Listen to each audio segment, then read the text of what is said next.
So, in case you guys haven't noticed, it's almost our 250th birthday as a country. We are on the cusp of July 4th, which will be our 250th birthday as a country. And doesn't it just feel amazing? When we're getting railroaded at the gas pumps, paying astronomical prices just to fill up our vehicles, just to get to and from work, when we're paying crazy prices at the grocery store because gas is so expensive, because inflation is through the roof, when unemployment levels are higher than they've ever been, when we have a sitting president whose approval numbers are below ground level, when we have people dying in this country because they don't have access to proper health care, and then the Obamacare associated Affordable Care Act, the ACA that we used to have, is now being rolled back at every possible turn, when we have our youth going into thousands and thousands of dollars of student debt because they just want to get a higher education, but we're in a country where they make getting a higher education and bettering your own life as hard and as difficult and as expensive as it can possibly be. Doesn't it just feel like we're all living the American dream? Doesn't it just feel like, yeah, let's celebrate the 250th anniversary, like birthday of our country, of this democracy, which was once the greatest superpower in the world and is now a laughing stock and one of the world's greatest aggressors? Don't we just want to sit back and celebrate? Comes this story from the Associated Press. Federal agency approves a concept for Trump's plan for a triumphal arch. Look at that. Can you put the who can put the I in Trump like Trump can? So add an I in there and make it the triumphal arch. Ridiculous. President Donald Trump's design for the Triumph. Let's just call it what it is. It's the Trump Arch. Come on, we know that's what he wanted it to call it. We know that's what he wants it to be. It's the freaking Trump Arch. Wants to build an entrance to the nation's capital. Moved a step forward Thursday after a key agency reviews the proposal for the first time. One commissioner suggested changes, including removing a Lady Liberty-like statue and a pair of eagles that would sit on top of the arch, adding to its height.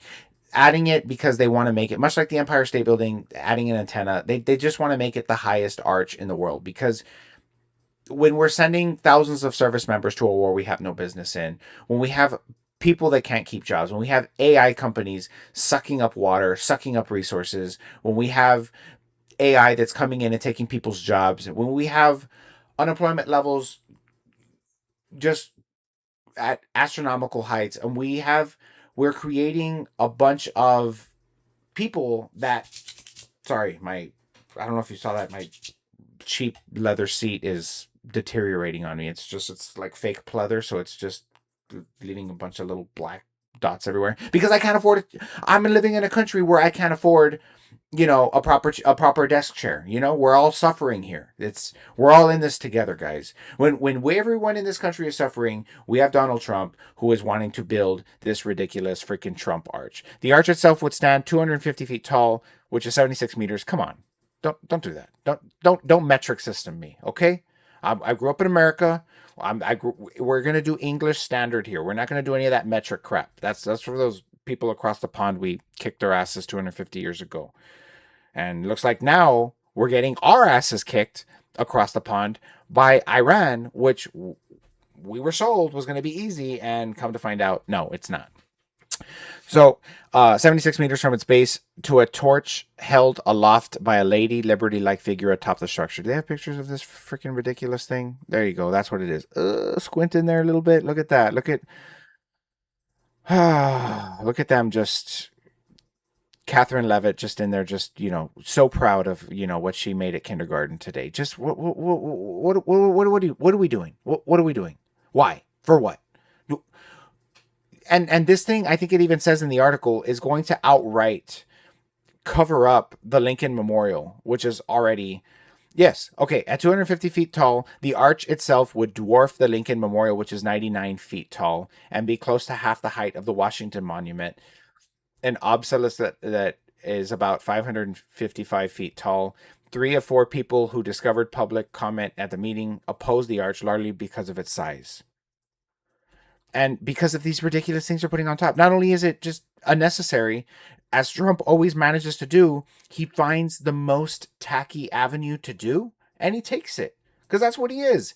He's tacky. He wants to slap his name on everything, which he's pretty much doing by calling it triumphal arch. And then makes it as tacky as humanly possible with stupid gold accents, gold flake everywhere, painted unnecessary colors. Just what are we doing? It's the fact that these freaking conservatives and these Trump idolizing sycophants are not able to just see the broad picture and see, like, hey, you know what? Maybe, just maybe, we don't, if we live in the South, and we were on the Confederate side, maybe we don't need to have those Confederate statues everywhere. Maybe that's not our hill to die on. Maybe our hill to die on should be, I don't know, making it okay for anyone to get married in this country, regardless of your sexual orientation. Maybe we should, I don't know, maybe make it easier for people to go to college. If what you want to do is go to college and we want to create youth and kids in this country that are actually well educated, maybe we should pump more of our resources in the educational system. Maybe we should make college public. Maybe we should make it to where if you don't have enough money, maybe, I don't know, you should have access to healthcare just like the way you have access to police, to firefighters, to Social Security. If you're a tax-paying working member in this country, maybe you should just, I don't know, not die in this country just because you work 40 hours a week and you bust your ass. Maybe your government should actually work to bust its ass for you, the working taxpayer. But no, it's always got to be some sort of weird, just cancel culture, like social justice warrior, like, I'm not, you're woke, I'm not woke. It's always got to be all of this stuff that doesn't actually matter, all of this stuff like these stupid memorials, the stupid East Wing, like it's everything other than how can we make working people, tax-paying Americans' lives better. Let's forget all that and create a bunch of distractions and smoke screens to just keep us all bickering with each other so that we don't actually focus on the big piece of the plan, which is the fact that we are in a war with Iran, which, as I haven't even looked it up recently,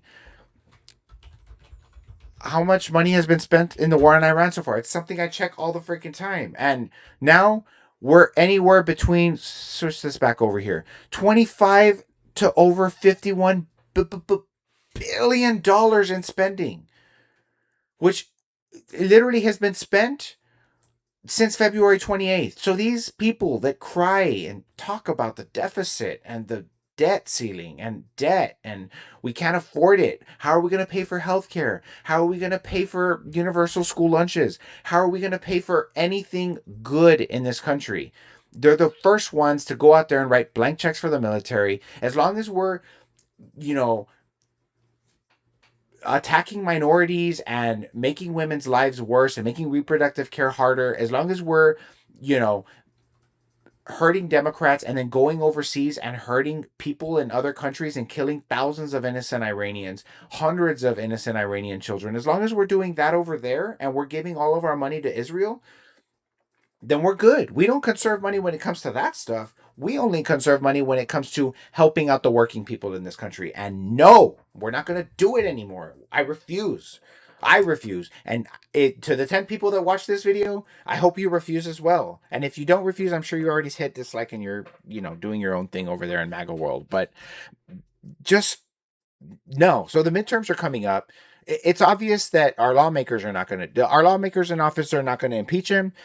The people in his cabinet are not going to invoke the 25th Amendment. It's obvious that this is going to have to come from a group effort from all of the voters in the midterms. So in election day, when it comes around, make sure that we're voting for not just Democrats and liberals, but progressives and very left-leaning liberals that are actually going to actively go out there and attack Trump and attack this way of thinking and say, no, when we say America first, it's the Democrats that are America first.